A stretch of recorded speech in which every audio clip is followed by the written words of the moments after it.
Bom dia, gente. Tudo bem com vocês?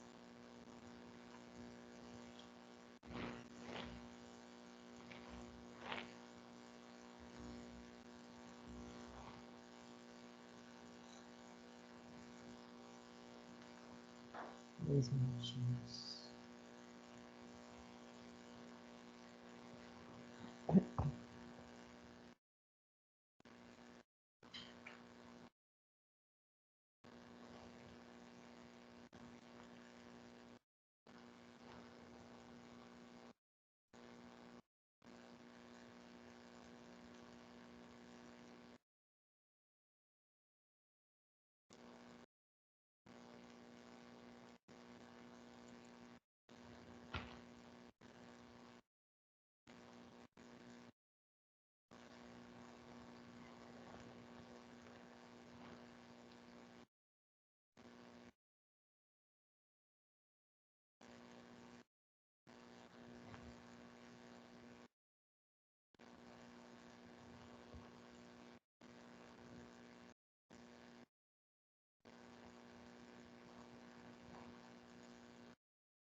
Bom dia, galera. Tudo bem com vocês? Como vocês estão?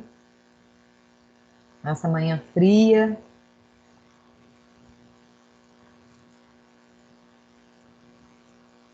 Bom dia, Neide.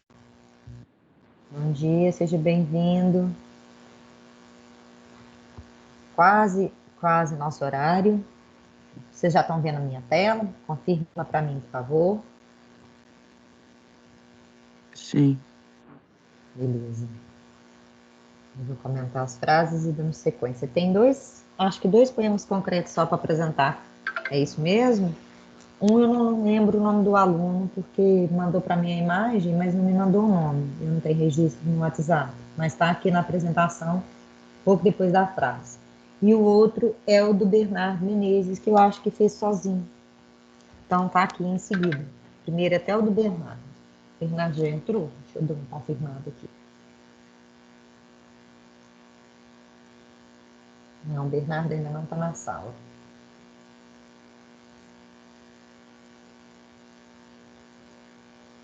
Vão comentando as frases, nesse meio tempo eles vão chegando. Se caso ele não tiver, eu passo para o outro e a hora que ele entrar, eu peço para ele falar e comentar, beleza? Vamos começar falando dessas frases. Bom dia a todos, uma boa semana, seja uma semana abençoada para todo mundo, que a gente consiga colocar tudo que a gente precisa no eixo, que cada qual, né, tem o seu quinhão, vamos dizer assim, o seu tanto de coisa para resolver, para colocar no eixo e tudo. Hoje ainda eu quero ver se eu termino de atualizar o arquivo do M1 e do M2. Eu já terminei o do F3 para mandar para vocês no acadêmico. Então, vocês fiquem atentos, que eu acho, só se eu não conseguir, mas eu acredito que assim que terminar a aula do M2, porque eu tenho uma, depois eu tenho um intervalo pequeno, então não dá tempo de eu fazer toda a atualização. Terminando a minha aula do M2, eu vou terminar a atualização do M1 e do M2 e postar no acadêmico, tá? Então, vocês fiquem atentos. O que eu estou postando lá no acadêmico? Eu estou postando todas as atividades que nós fizemos em português no ensino remoto, desde o momento que nós entramos com essa suspensão de aulas obrigatória devido à vigilância sanitária e outros papéis, outros órgãos exigentes, tá? Então, tudo que a gente fez, tá? Lá está listado cada aula. Por que é importante isso? Porque vocês vão pegar isso e comparar com o caderno de vocês, tá? Essa semana ainda, eu acho que até na quarta-feira, que nós temos a próxima aula nossa na quarta-feira, eu vou postar um resumo de quais as atividades eu quero que vocês fotografem e mande para mim. Eu tenho alguns vistos registrados antes da gente entrar de recesso, mas nem todo mundo conseguiu me mostrar. Vamos supor, aconteceu, vou usar o exemplo do Theo, porque eu vi que o nome dele está na sala, mas não é que é o rótulo, não, que eu nem estou com a minha anotação aqui agora em mãos, está ali guardado, ali no escritório. Mas lá naquelas anotações, vamos supor que eu não vistei o caderno dele, então é como se não tivesse nada. Ele vai perder isso? De jeito nenhum. Eu vou avisar quais as fotos que vocês devem me mandar, segundo vocês mesmos, né, na nossa outra aula.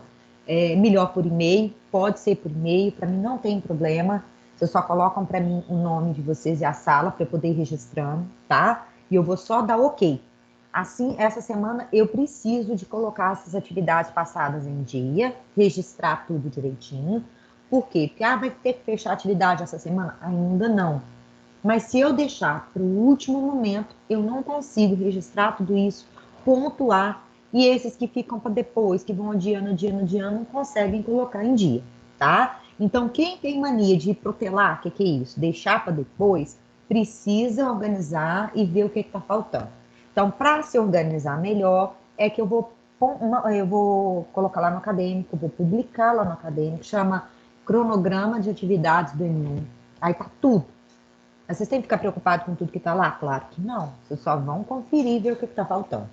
Ah, eu tenho dúvida nessa matéria aqui. O link da aula está até lá. Dá para você entrar com o link e acessar, tá? Então, o objetivo desse arquivo é para auxiliar aqueles que estão sem saber se tem tudo ou não, ou que estão com alguma atividade faltando, para saber o que é e colocar em dia. Porque não tem como, igual no F3, eles me perguntaram assim, eu estou faltando alguma atividade? Como que eu vou fazer isso? Eu ainda estou fazendo um levantamento, certo? Então, o aluno é que tem que visualizar o que é que está faltando para ele, para me mandar a tempo, que aí eu dou conta de registrar, aí sim eu dou conta de saber o que está faltando de quem. Ainda tem muita lacuna. Por que eu estou pontuando isso logo no início da aula? Para vocês me ajudarem a observar, porque são 15 pontos que eu vou distribuir aí atividades. E 15 pontos é muita coisa. Não quero que ninguém fique prejudicado, né? Então, primeiro, os 5 primeiros pontos são atividades relacionadas no caderno, tanto anteriores ao remoto, quanto dentro do processo remoto. São atividades que vocês vão fotografar para me enviar.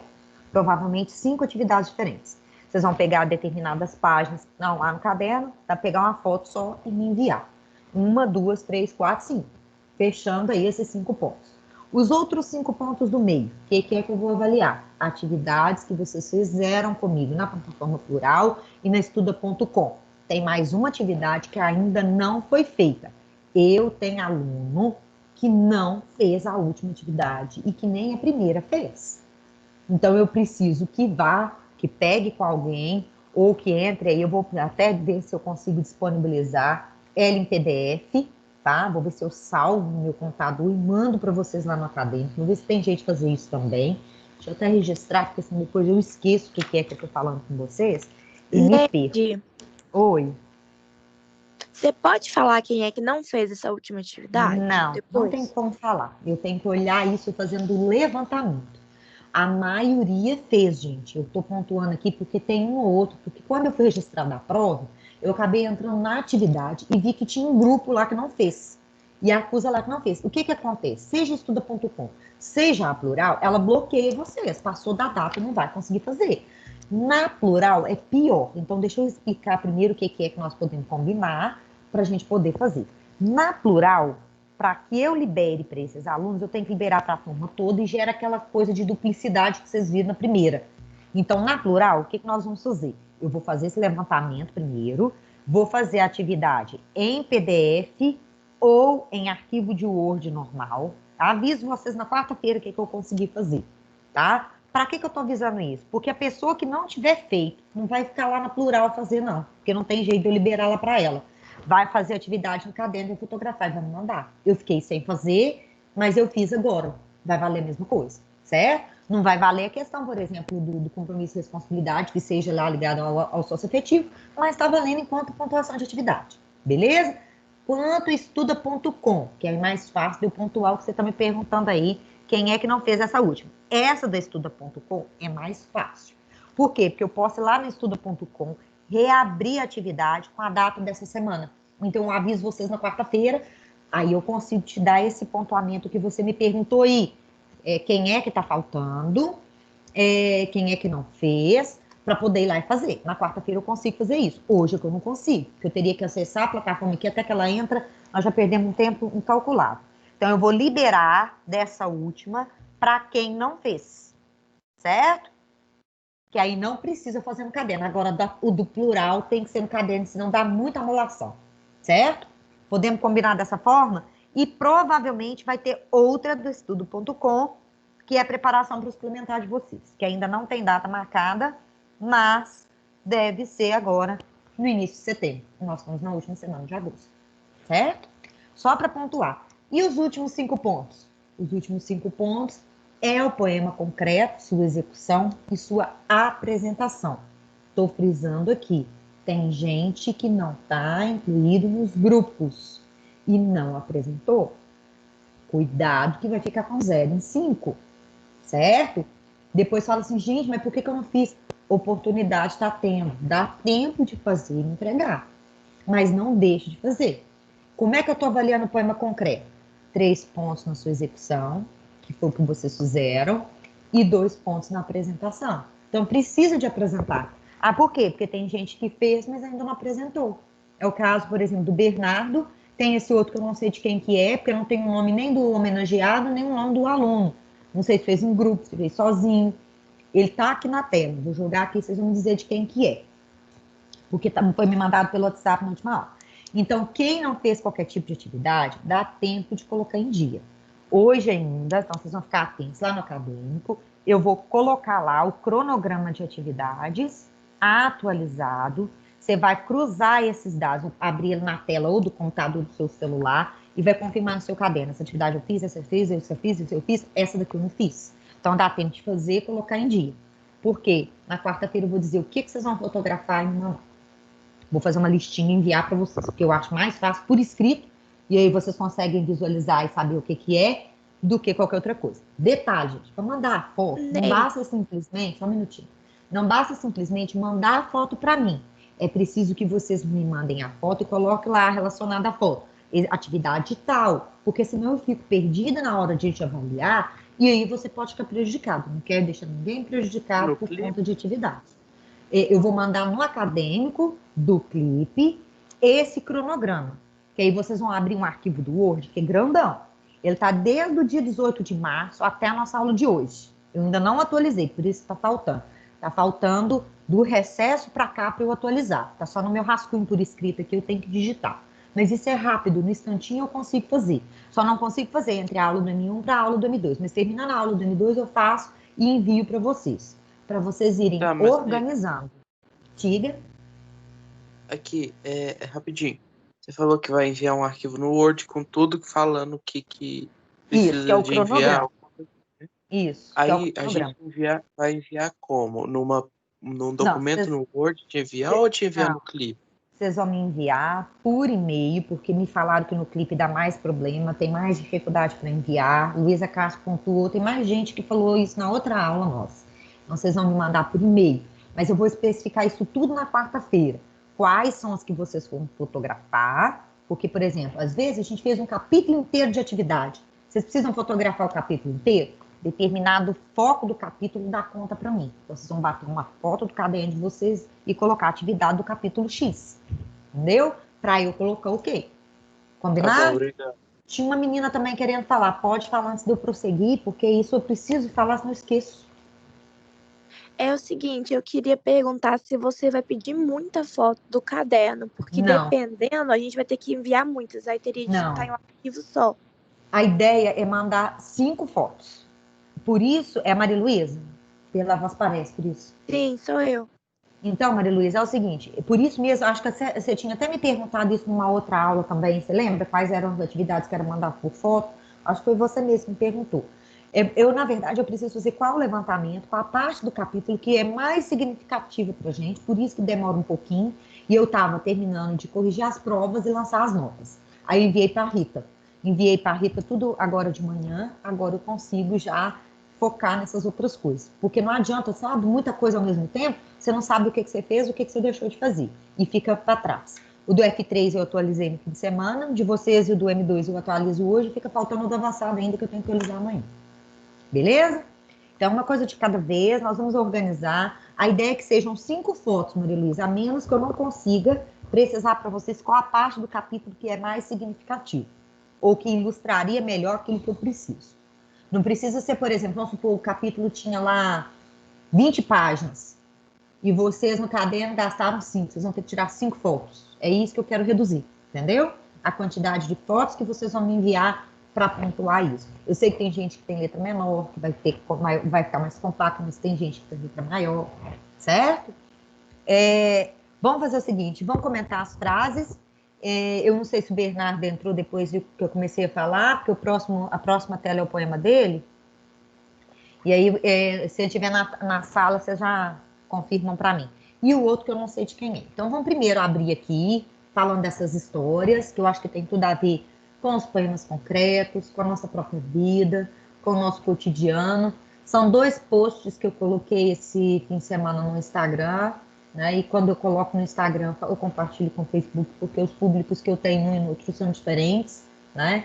O público do Facebook é um público mais velho, é um público muito ligado a Itapecerica, que é uma cidade que eu morei, onde eu trabalhei, lecionei durante 10 anos, então tem muitos ex-alunos, tem alguns morando no exterior, né? Então, eu acho que é bacana esse aval, esse contraponto, e gente que seguiu por vários caminhos diferentes, então é válido. E o Instagram já é uma coisa mais jovem, né? Mais rápido, e eu acho que é muito válido a gente refletir e pensar. Pode ser só uma epígrafe? Pode. Mas pode ser uma epígrafe que vai me dar o gancho para fazer uma coisa bacana lá na frente. Então, eu acho que é válido. Na primeira, é uma frase de Eduardo Galeano. Não sei se vocês já ouviram falar nesse autor. Esse Eduardo Galeano, ele é um historiador. Ele escreve livros de histórias, tem vários livros de histórias escritos aí. Ele tem um ponto de vista específico, né, da história. E ele vai recontar isso a partir da maneira que ele vê, que ele pensa. Então, na primeira ele diz assim, cientistas dizem que somos feitos de átomos. Então, bem científico mesmo, bem voltado para química, para física, para biologia. Mas, a mim, um passarinho contou-me que somos feitos de histórias. Quando a gente lê a frase de baixo, a gente percebe que ele joga no campo da metáfora, né? A primeira é o campo do cientificismo, e no segundo, o campo metafórico, o campo literário. Essas histórias que ele está dizendo ali significam as coisas que a gente vive, aquilo que a gente registra na memória, aquilo que a gente leva com a gente, né? E do lado direito vocês têm uma outra frase de Inês Seibert, eu não sei quem é ela especificamente, mas ela tem frases muito bonitas, trechos de poesia que me chamam muita atenção. Eu sigo a página dela no Facebook e sempre que eu vejo uma coisa bacana dela, eu compartilho também no Instagram. Então, tem várias frases dela no Instagram que relacionadas lá. E sobre coisas do cotidiano, sobre a nossa vida. E essa em especial, para mim, dialoga muito com essa do Eduardo Galeano. O tempo é parceiro de todas as horas. É o papel em que escrevemos nossa história. Então, essa nossa história que ela coloca ali, e feitos de histórias, como Eduardo Galeano diz, são as nossas vivências, né?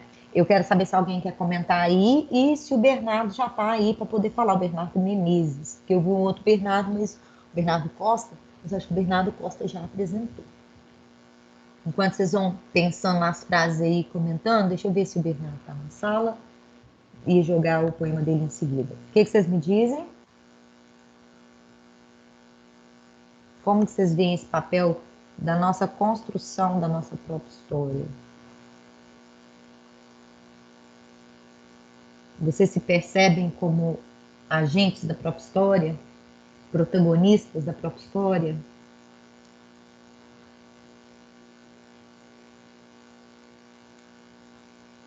O que vocês me dizem?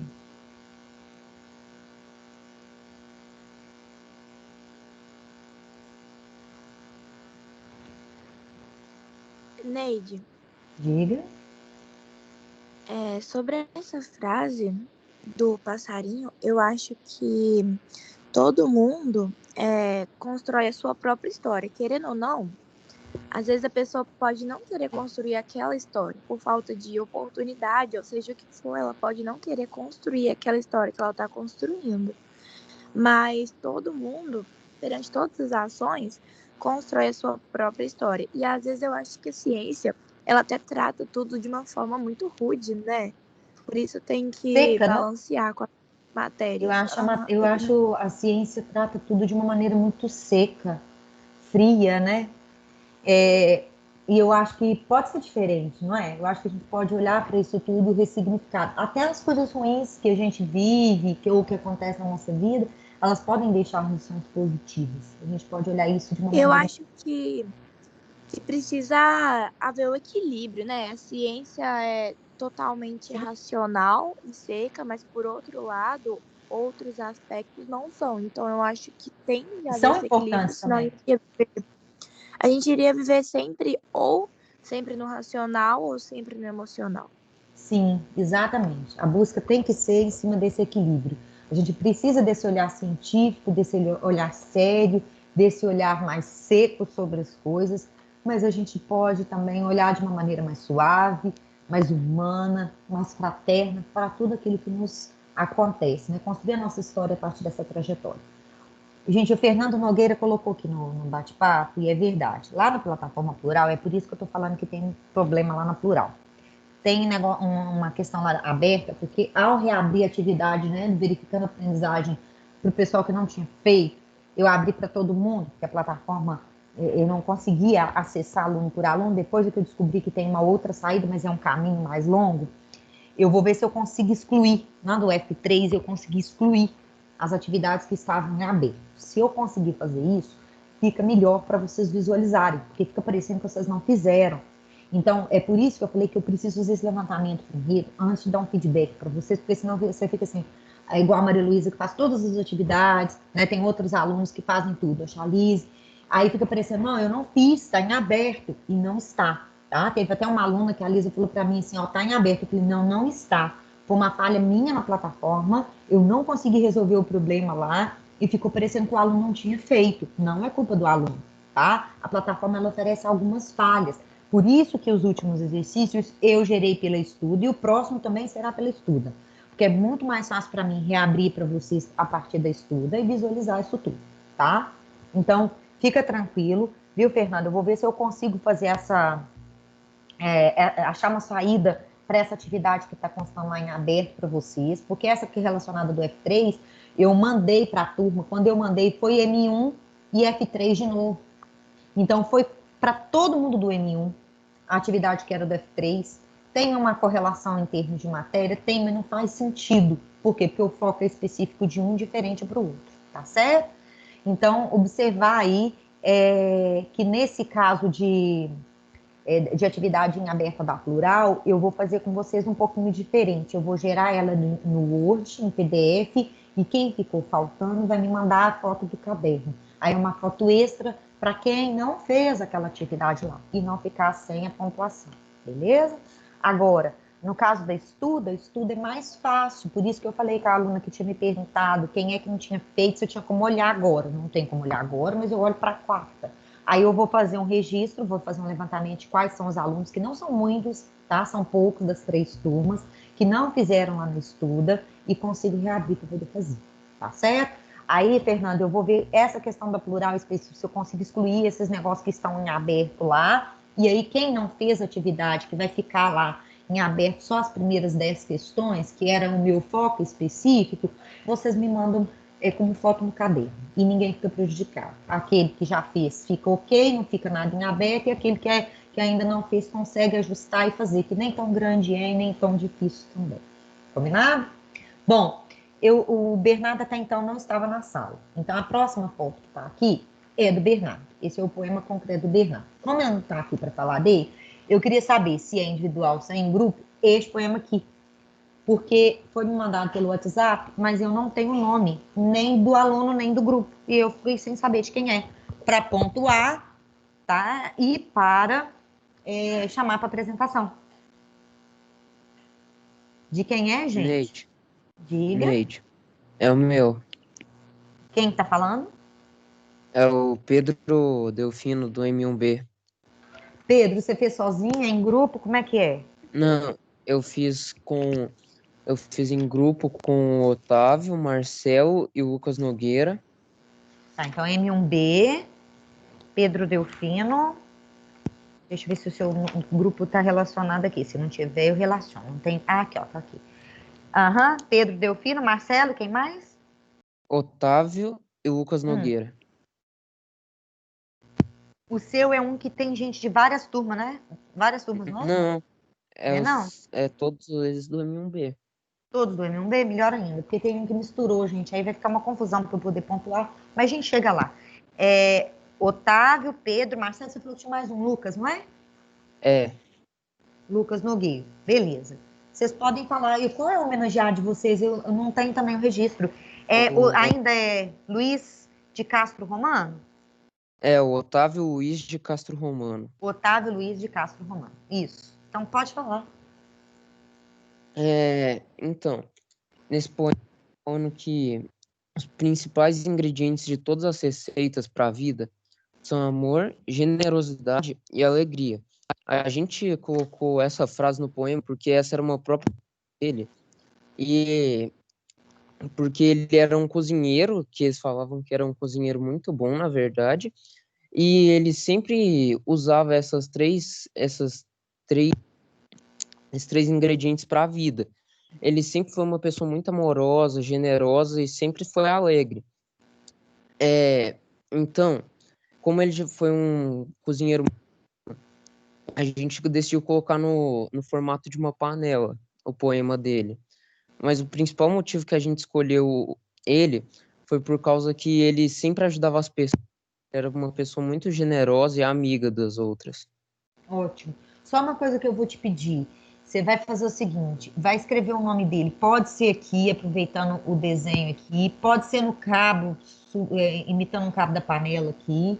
Para a gente relacionar o nome dele no poema que vocês fizeram. A explicação é que acrescentou mais informações ainda sobre ele. Fica mais rico, né? Porque não tem a ver com a questão da simplicidade, nada disso. Mas é porque aqui a gente não consegue fazer uma remissão com a pessoa que vocês estão homenageando. Tá certo? Então, pode ser fazendo jogo de palavras aqui, pode ser apenas aqui dentro, pode ser no cabo, mas colocar o nome dele. Beleza? Eu posso mandar no fim do dia? Pode, não tem pressa não. Só não deixe de me mandar, porque o Matheus está juntando esses últimos que ficaram faltando para fazer uma publicação. E eu não sei qual o dia que ele vai fazer. Porque ele está fazendo assim, diversificando, para não ficar tudo de uma vez. E pegando outras coisas que o pessoal está fazendo em todas as áreas e divulgando no Face e no Instagram da escola, tá? Por isso que vocês já viram, tem podcast, tem vídeo, tem os infográficos que foram feitos com o Túlio, tem um trabalho que vocês fizeram, não sei se foi do M1, se foi do M2, com a Alessia. Então tem coisas aí que ele está intercalando, combinado? Para não deixar isso para trás. Porque senão a gente esquece de falar. Bom, como a gente havia combinado, eu acredito que todo mundo do M1 já apresentou os poemas concretos, faltando apenas o Bernard, que é esse último aqui, mas ele estando aqui, se ele entrar hoje na nossa aula, ele apresenta. Se ele não entrar na nossa aula de quarta-feira, eu coloco ele de novo na apresentação para a gente poder falar. Vamos prosseguir com os nossos comentários da prova, que eu acho que são importantes. Nós paramos nessa questão aqui, vou jogar a questão, e aí eu volto no texto para a gente poder comentar. Essa questão, eu lembro que a Luísa Castro ainda falou, gente, eu errei porque eu marquei que era sujeito. Muita gente deve ter caminhado nessa vertente, mas eu já tinha falado uma coisa, tanto em sala de aula presencial, quanto na sala de aula remota, mas às vezes o aluno viaja enquanto a gente está falando e ele não consegue fazer as conexões, certo? Então, primeira coisa que eu preciso que você sempre memorize. Pode até anotar se quiser no cantinho, que tem gente que gosta de ver escrito, né? Que a maneira de captar é diferente. Tem gente que só ouvia suficiente, tem gente que não. Não existe na nossa língua portuguesa sujeito iniciado com preposição. Então, se tiver preposição no termo destacado, ele pode ser qualquer outra coisa, né? Que tenha preposição. Mas sujeito não pode ser. Combinado? Eu já tinha falado isso, mas às vezes isso se perde. Então, se o termo, como as vítimas ali está preposicionado, mas cadê a preposição? Crase é a contração da preposição a mais o artigo a. Se a gente lembrar disso na crase, a gente vai perceber que as vítimas pode ser particularmente objeto indireto, complemento nominal ou agente da passiva. Não vai poder ser nem sujeito, nem objeto direto. Por quê? Porque sujeito e objeto direto não possuem preposição. Tá certo? Eu vou jogar aqui novamente o texto. Diga, pode falar. Mas e tipo, do Fernando, aí tem preposição, mas continua sendo sujeito, continua não? Não. Se você tiver do Fernando, eu não tenho possibilidade de ser de ter o sujeito ali. Aí você pensa assim, e às vezes acontece. Vamos supor que eu tivesse um período composto e eu estou intercalando ali um do. Tanto que a norma culta pede que eu quebre essa preposição e coloca de o. Eu esperava, não sei o que lá, de o fazer, de o resolver, alguma coisa assim. Por que não posso colocar um do? Porque não existe preposição com valor do sujeito. No sujeito não cabe a preposição. Beleza? Isso ajuda muito a vocês observarem o que é. Isso que nós estamos falando, que ele me perguntou sobre o uso da preposição no de mais o ali, vai ficar mais claro quando a gente estiver falando do período composto, especialmente nas orações adjetivas. Mas deixa a gente chegar lá para vocês visualizarem isso comigo. É até interessante, porque aí vocês vão ver o que é a norma culta, que é coloquial. O que é isso? Aquilo que a gente fala, na fala a gente usa, mas na escrita eu não posso dizer. Estava na hora de eu fazer isso. Vocês já ouviram essa frase, não já? Essa frase ela tem uma construção semelhante ao que você está me perguntando da preposição. Se o eu é sujeito, né, do verbo fazer, o deu aí não pode, porque estava na hora de eu fazer isto. Então, na verdade, nós pronunciamos o deu, juntando uma coisa com a outra na nossa fala. A gente faz o que a gente chama, na língua mais culta, de corruptela. O que é a corruptela? É a junção de uma coisa com a outra. É bem mineiro, quer ver? Papopó, papô. Só o mineiro para entender o que esses pós todos estão significando. Pode colocar o pó, pode pôr. Então a gente emenda tudo e come letras. Li de leite, que de carne. Né? Constantemente a gente ouve essas expressões que fazem corruptela. Corruptela comum também, ó, por exemplo. Ele estava correndo. Não é correndo, é correndo. Mas não sai na nossa pronúncia comum, cotidiana, né? Na hora de falar, esse NDO some e sai correndo, falando, comendo. Não sai comendo, falando, correndo, né? Na norma culta, a gente percebe isso pela escrita, mas no coloquial, na nossa fala, isso se perde. Então, isso é importante, vocês vão ver isso com mais detalhe no período composto, no M2. Então, se a base estiver bem fortalecida aqui no M1, vocês não vão ter dificuldade lá. Essa questão era uma das mais complexas para vocês. Por quê? Porque mesmo eu tendo mencionado, há uma tendência do aluno a achar que aquilo que inicia a frase é sujeito. É comum, na maioria das frases na língua portuguesa, a chamada ordem direta. O que é a ordem direta? Sujeito, verbo, complementos, adjuntos. Beleza. Qualquer subversão a essa ordem é chamada de ordem inversa. O período em questão da questão 3, que é da Unifor, foi utilizado ou utilizou o que nós chamamos de forma inversa ou ordem indireta da frase. Às vítimas dos que falsificam remédios sujeitos não é dada oportunidade de escolha. O termo destacado exerce função sintática de. Então, nem não precisava de vocês lerem o texto que está aqui, né? Falando sobre a marca da questão de fraude de medicamentos. Ele acrescenta informações? Acrescenta. Mas não tem necessidade da gente ler o texto para descobrir aqui, né? O que ele tem. O que eu vou observar? Cadê os verbos no período? Quando fala período, significa que pode ter um único verbo, ou dois, ou mais. Né? Pode ser 2, 3, 4, dependendo. Sempre dentro de uma parte, de um sinal de pontuação. Aqui ele está fazendo um recorte do texto.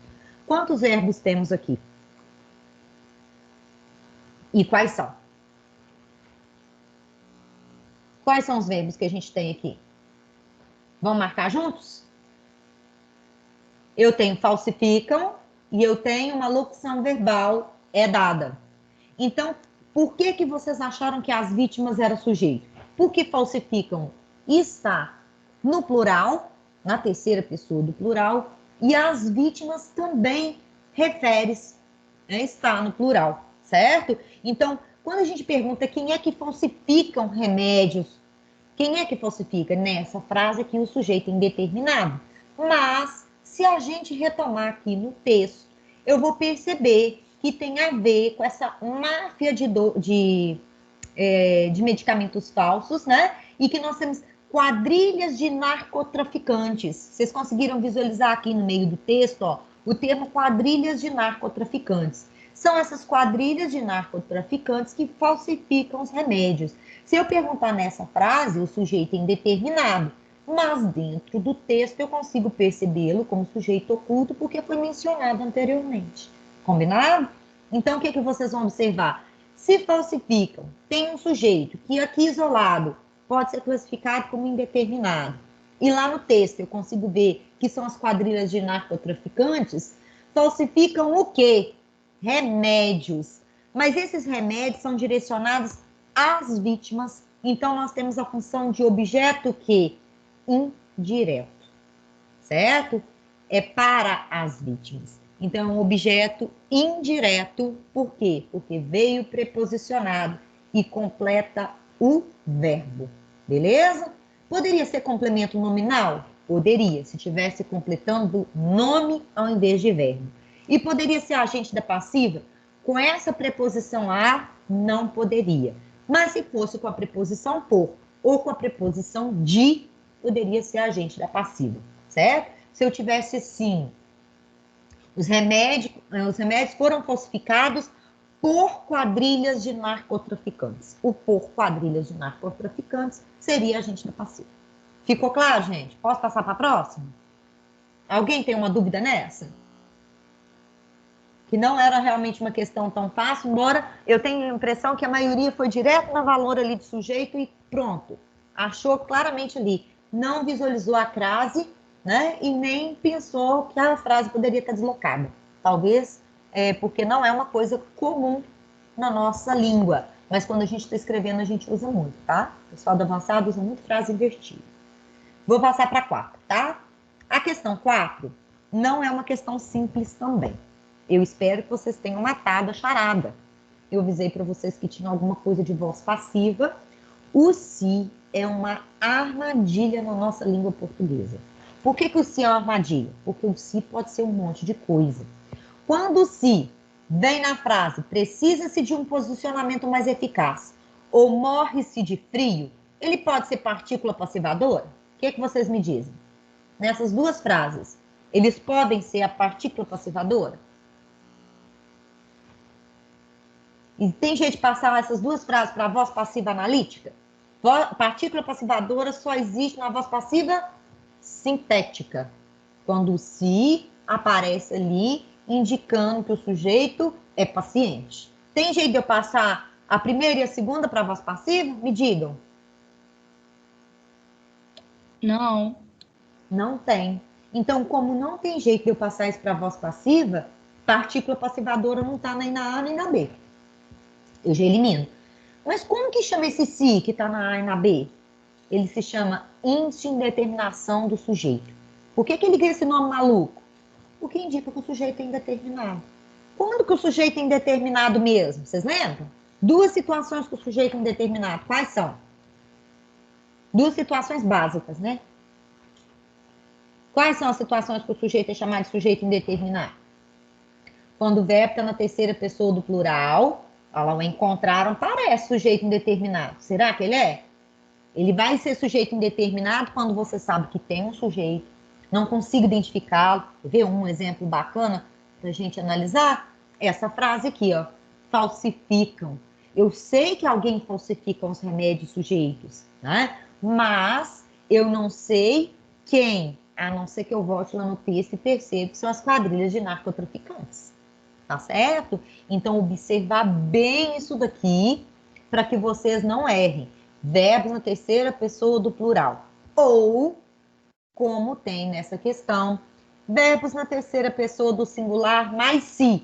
Quando? Quando eu tiver verbo transitivo indireto, quem precisa, precisa de, ou quando eu tiver verbo intransitivo. Certo? Então, seja aqui, o se é indeterminação do sujeito, indica que na frase da letra A e da letra B, o sujeito é indeterminado. Era-se mais confiante antigamente. Esse era aqui, ele indica tempo, tá? A oração aqui é sem sujeito. Esse se aqui só vai nos referenciar que nós éramos mais confiantes antigamente, as pessoas eram mais confiantes antigamente. Então, tem uma estrutura muito semelhante às outras duas frases, embora o sujeito não seja, embora o sujeito ali, ele tenha um valor de um sujeito oculto, tá? A estrutura fica muito parecida na letra C também, entre A e B. Tem jeito de passar a letra C para a voz passiva analítica? Tenta passar para mim e me diz aí. O era aceita passar lá pro particípio? Tem jeito?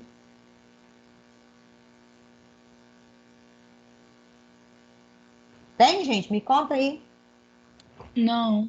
Também não. Então, a letra C também não temos aí o se como partícula passivadora. Mas tenta passar para a passiva analítica, letra D, por favor. Encontraram-se ali. Como é que ficaria isso aí na voz passiva analítica? Tem jeito? Tem. Ficaria tipo, indícios relevantes foram encontrados. Muito bem, Sofia. Então, se teve jeito de passar para a passiva analítica, eu achei a minha resposta. Então, encontraram-se indícios relevantes é a nossa resposta em questão. Vamos só eliminar a letra E. Se vierem mais cedo, poderemos resolver isso rapidamente. Esse se tem valor de caso, é conjunção condicional, beleza? Então, esse se também não é partícula passivadora.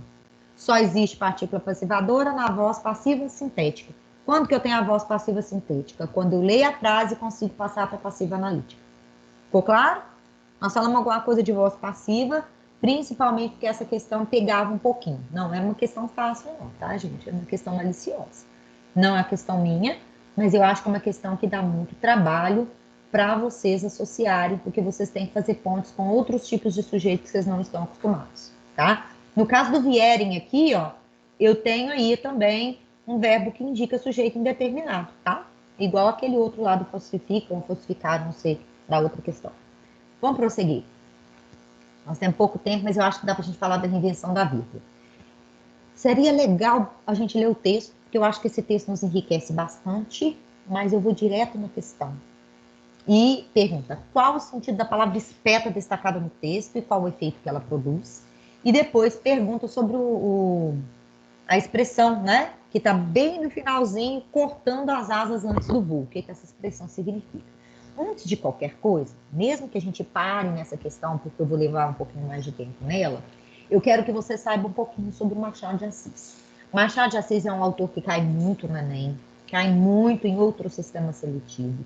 Deveria ser leitura obrigatória para todo mundo, mas pouca gente lê Machado de Assis atualmente, devido à questão da estrutura linguística que a obra ou que as obras dele carregam, né? Ele era um escritor, como vocês estão vendo, em 1902, da segunda metade do século XIX, início do século XX, tá?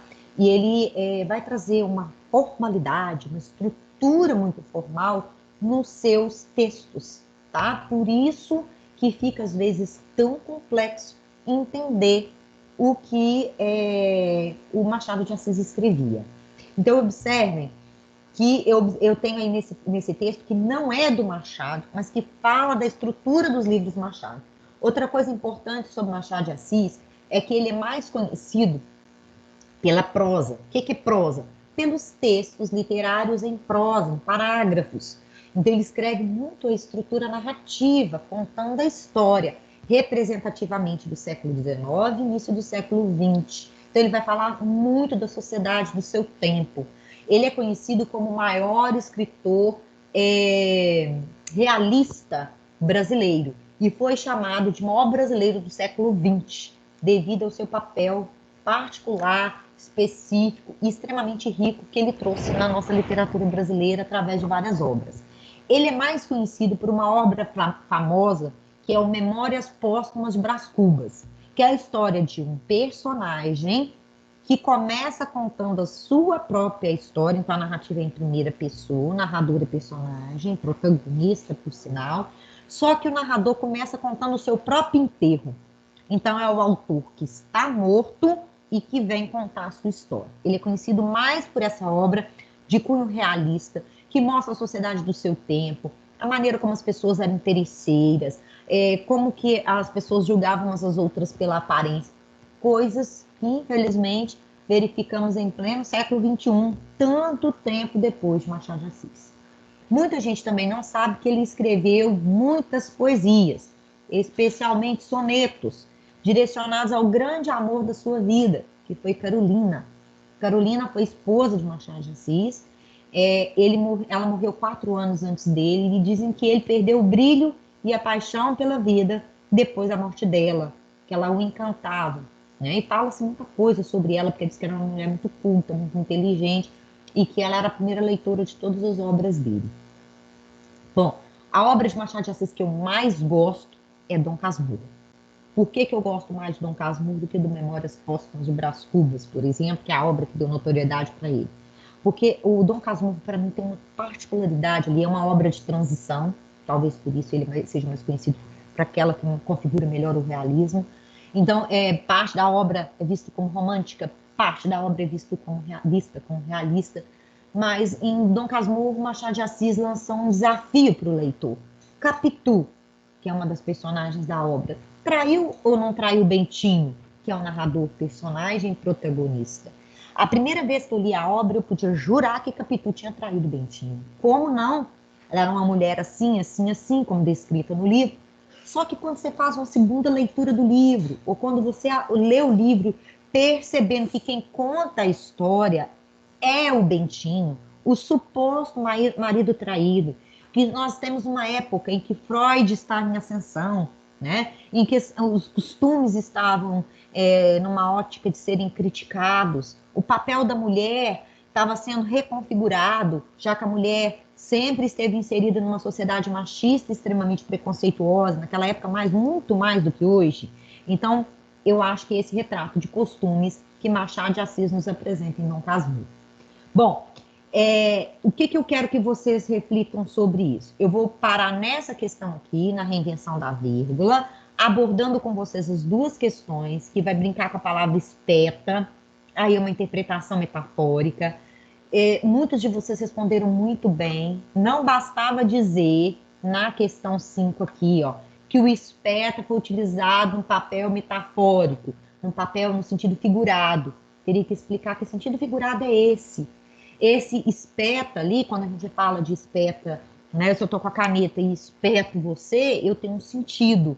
Mas esse espeta ali é de inserir, é de colocar, ou de enfiar vírgulas no texto. Então, eu teria que fazer essa correlação, tá? Então, nós vamos parar nessa questão aqui. Vou deixar a resposta dela aqui na tela. Teve gente lá que eu coloquei, inclusive copiei e colei lá no comentário, para vocês observarem. Uma coisa importante quando vocês forem responder questões não só de linguagem, mas especialmente na linguagem. Tá vendo que a palavra espeta está entre vírgulas não, entre aspas, na pergunta? E se eu for inseri-la na resposta, eu devo manter aspas. Quando eu estou digitando, eu tenho outros recursos. Eu posso colocar um itálico, eu posso grifar, eu posso colocar em caixa alta. Então, esse tipo de recurso ajuda a destacar aquela palavra no contexto que eu estou explicando. Então, olha, no contexto, a palavra espeta adquire valor semântico de enfia. Você sabe escrever com essas palavras que estão aqui? Obviamente que não. Impressão no sentido irônico à frase, na medida em que sugere algo desagradável e agressivo ao ato de inserir 2 vírgulas no texto original. Teve muitas explicações bacanas, e na aula de quarta-feira eu quero ouvir o que vocês me disseram, porque nós vamos ler o texto juntos, vamos fazer um comentário sobre ele, comentando de novo a questão 5 e a questão 6, porque fechou o nosso horário agora e vocês têm uma aula atrás da outra, certo? Então, nós vamos parar aqui na questão 4, sobre a reinvenção da vírgula, 4, 5 e 6. Combinado? E aí eu já na quarta-feira passo o levantamento para vocês das atividades. Valeu, viu, gente? Bom dia para vocês e boas aulas. Tchau, Neide. Obrigada. Avisa o Bernardo para estar preparado para apresentar na aula de quarta-feira. Tchau, Neide. Obrigada. Tchau, obrigado a vocês.